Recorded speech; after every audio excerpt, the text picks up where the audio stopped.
Hi, thank you for watching Digging to China. I'm Dong Xiang.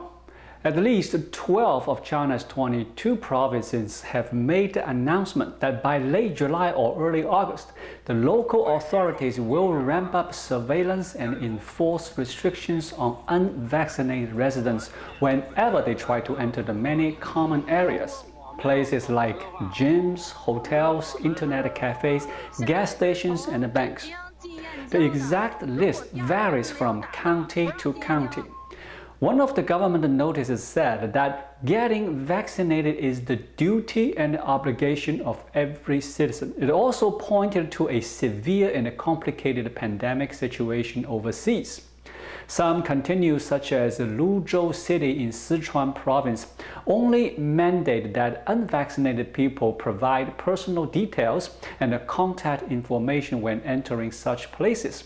Others have declared full bans on those who have yet to receive their shots. Like in Jiangxi province, one county, Tanghe County in Henan province, said its government agencies would stop paying employees if they fail to get vaccinated, reported the local media.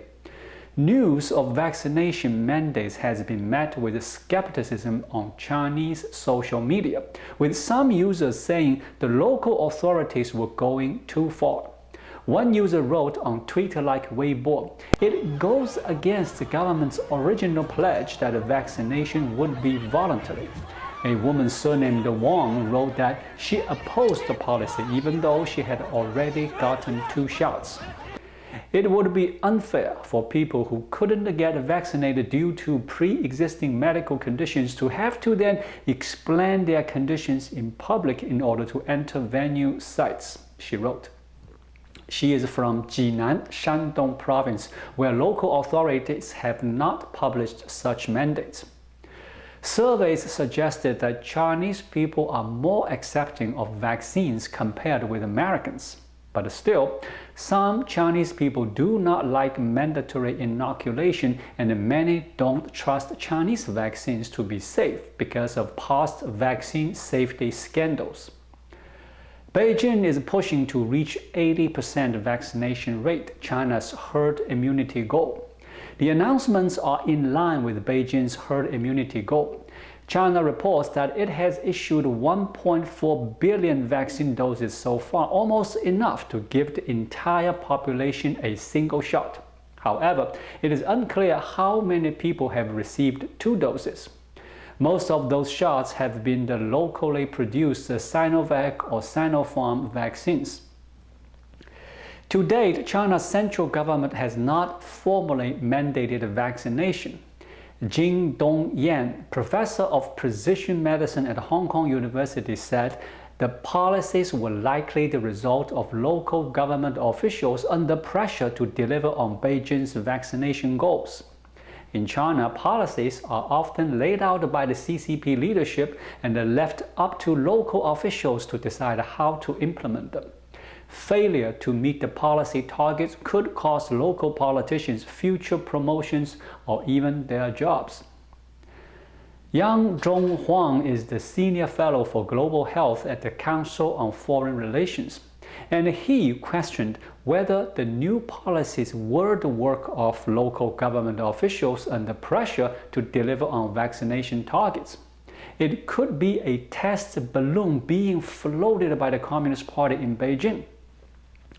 The Chinese government has a long history of trying out potentially controversial policies at a local level before introducing them nationally to see how it will be received by citizens. Mr. Huang said if Beijing wants to make sure China can maintain herd immunity, it might have to make the vaccine mandatory no matter it is popular or not. For Chinese vaccine that has efficacy rate lower than 80%, Beijing needs to have the entire population vaccinated. So far, Sinopharm and Sinovac have a lower efficacy against COVID-19 than their mRNA counterparts. In Brazilian trials, Sinovac had about 50% efficacy against symptomatic COVID-19 and 100% effectiveness against severe diseases, according to trial data submitted to the World Health Organization. Sinopharm's efficacy for both symptomatic and hospitalized disease was estimated at 79%, according to the WHO.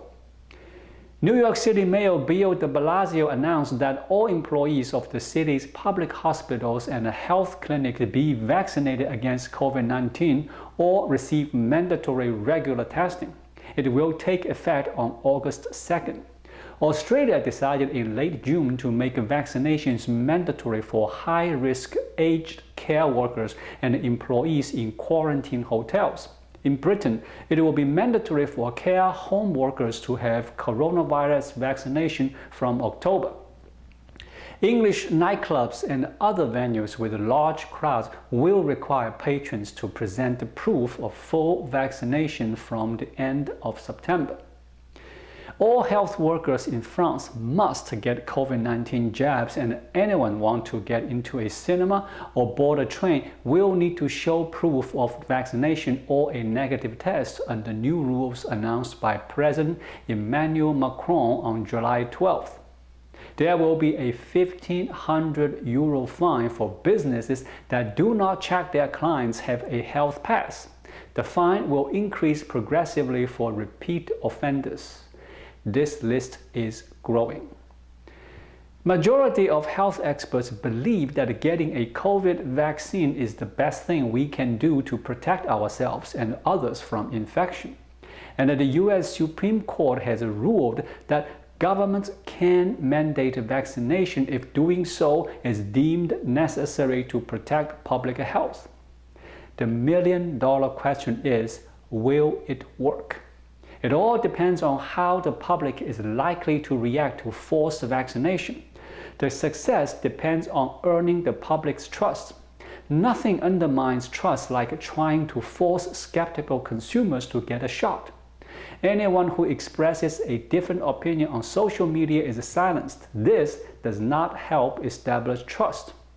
The virus originally came from lab was once a conspiracy theory. Now it is a valid hypothesis worth investigation. No wonder there is a lack of public trust between scientists and citizens. Masks were unnecessary until they were essential, though the government later admitted its justification for the initial no masking policy was misleading.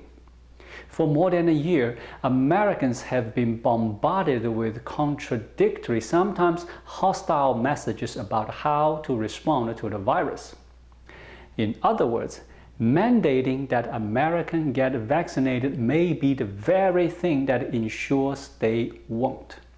Indeed, only 7% of the US population has said they will get a vaccine if required. Generally speaking, treating people as responsible adults capable of making smart decisions, particularly smart decisions towards his or her own health, appears to be the best approach to vaccine policy. Thank you for watching. Please leave a comment and subscribe to my channel. Just click the subscribe button right here. I'll see you again shortly.